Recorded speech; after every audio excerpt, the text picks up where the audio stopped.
السلام عليكم الاخوات. انا من قناه ام بوتينا نقدم لكم اليوم واحد الفيديو جديد فيه العسل ساهل ماهل تحضروه في الايام اللي جايه ان شاء الله ديال سيدنا رمضان اللي يدخلها علينا عليكم الصحه والهنا.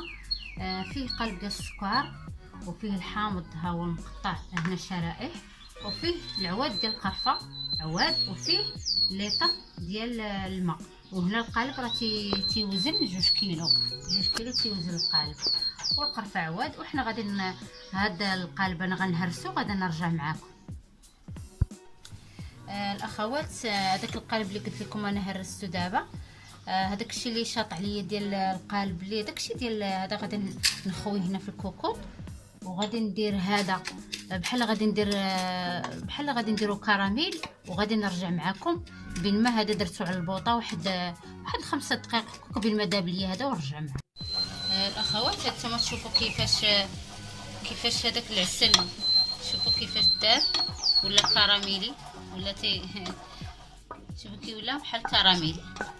دابا غادي نديرو عليه السكر، هذاك السكر اللي درنا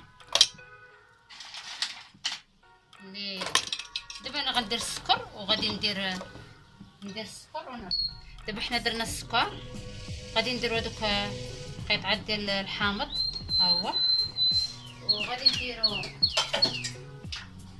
نديرو داك ليطرو تاع الماء.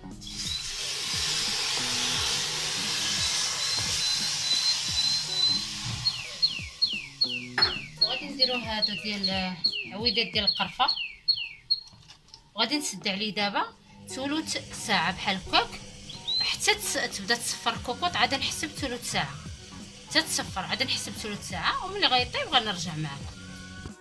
الاخوات، هانتوما تشوفوا كي جانا العسل، جانا من داكشي، هانتوما تشوفوا ثقيل وزوين. وهاد الحامض هذا باش تعرفوه راه طاب. الحامض ديالكم تيولي هاد اللون هذا، متيبقاش كما هو. المهم دابا يلا نمشيو ونصاوبوا العسل ديالنا.